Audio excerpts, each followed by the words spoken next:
पिता समान बुजुर्गों, नौजवान साथियों, मेरी मातृशक्ति माताएं और बहनें जो कृषि एवं उससे सहायक क्रियाओं से जुड़ी हुई हैं, उन सभी को गुरबाज सिंह डबरी का सादर प्रणाम। दोस्तों, खरीफ की फसल में परमल धान के बारे में हम आपसे बातचीत करने के लिए रूबरू हो रहे हैं। जो किसान भाई यूट्यूब चैनल पर नए हैं, उन सभी के हाथ जोड़ के विनम्र निवेदन है कि आप लाल बटन दबाकर सब्सक्राइब जरूर करें, ताकि जो आने वाले भविष्य में हम धान की उन्नत किस्में, गेहूं की उन्नत किस्में, उनके उत्पादन, रोग निवारण की रोकथाम के बारे में आपसे जानकारी साझा करते रहें। परमल धान की जब बात करते हैं तो पंजाब कृषि विश्वविद्यालय लुधियाना का नाम सर्वश्रेष्ठ आता है। पंजाब खेतीबाड़ी यूनिवर्सिटी ने बहुत सारी किस्में किसानों को दी हैं, हमारे देश को दी हैं। राजकीय स्तर, नेशनल स्तर की बात करते हैं तो PR 114, PR 124 कुछ ऐसी किस्में हैं जो उन्होंने ईजाद करी हैं और काफ़ी सक्सेसफुल रही हैं और किसानों की आर्थिक स्थिति में उनका महत्वपूर्ण योगदान रहा है। आज हम जो किस्म की बात करने जा रहे हैं वो पिछले साल रिलीज़ की गई PR 128।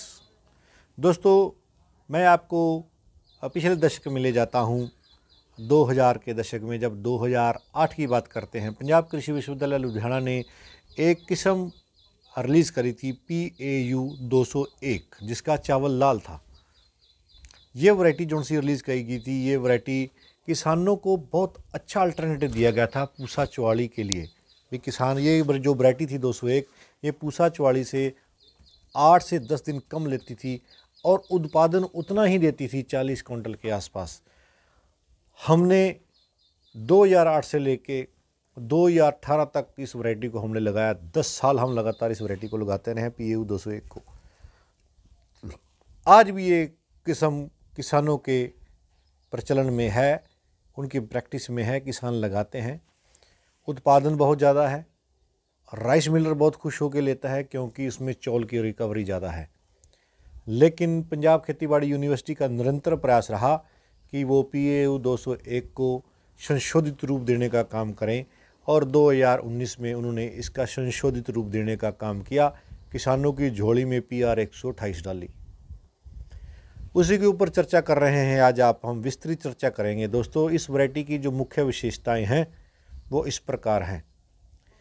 सबसे पहले इसकी कद की बात करते हैं। दोस्तों, इसका जो कद है वो 110 सेंटीमीटर से लेके 111-12 सेंटीमीटर हो जाता है। इसकी ट्रांसप्लांटिंग के बाद इसकी जो परिपक्व अवस्था है वो 108 दिन की है। 108 दिन में पक के ये तैयार हो जाती है। और इसी के साथ साथ सीड टू सीड बात करते हैं तो ये 130 से 135 दिन ले लेती है सीड टू सीड।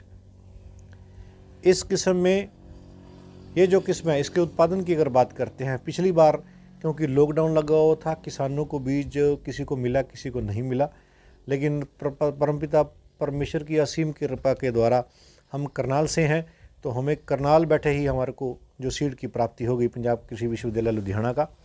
तो दोस्तों, उसमें हमने जो हमारे पास 3.5 एकड़ ये वैरायटी लगी हुई थी, इस वैरायटी का जो उत्पादन हमने लिया वो 37 क्विंटल का था। ये बहुत अच्छा उत्पादन है क्योंकि जो PAU 201 थी, ये इसका रंग रूप हूबहू 201 जैसा है और इसका चावल सफ़ेद है, चावल की रिकवरी बहुत बढ़िया है, मिलर बहुत खुश होकर लेता है।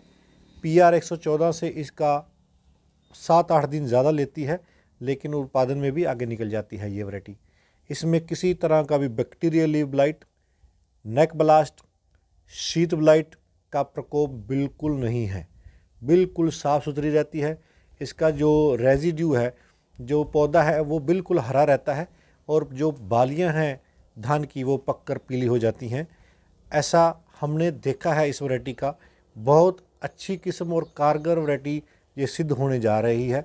यह जो वैरायटी है ये डॉक्टर GS मांगट, जो राइस ब्रीडिंग सेक्शन के इंचार्ज हैं पंजाब खेतीबाड़ी यूनिवर्सिटी के द्वारा, उनकी देखरेख में तैयार की गई है। डॉक्टर मांगट ने बहुत अच्छी किस्में दी हैं, उसमें PR 126 आ जाती है, PR 124 आ जाती है। डॉक्टर साहब की देखरेख में ये वैरायटियाँ डेवलप की गई हैं। हम उनका धन्यवाद करते हैं कि उन्होंने इस तरह की किस्में ईजाद करके किसानों की स्थिति को मजबूत करने का काम किया। मैं सभी किसान भाइयों को हाथ जोड़ के विनम्र निवेदन करूँगा, जो किसान मिल परमल धान लेना चाहते हैं वो PR 128 का प्रयोग ज़रूर करें।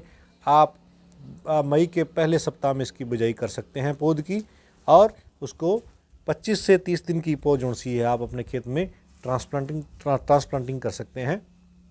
ध्यान देने योग्य बात यही है, इस वैरायटी की फुटाव बहुत ज़्यादा है। आप थोड़ा सा अपना पौधे से पौधे की जो गैप है, जो दूरी है, वो आपका कम से कम 12 से 13 सेंटीमीटर होना चाहिए।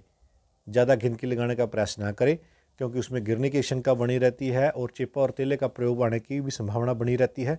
इसी के साथ साथ आप इसका जब पौध की बिजाई करनी है, सीड ट्रीटमेंट जरूर करें। मैं सभी किसान भाइयों को बार बार आग्रह करता हूं, विनती करता हूं कि सीड ट्रीटमेंट किए बिना कोई भी फसल की बिजाई न करें। दोस्तों, आज के इस खेतीबाड़ी के विशेष अंक में इतना ही। आपसे आज्ञा लेते हैं। जय जवान जय किसान।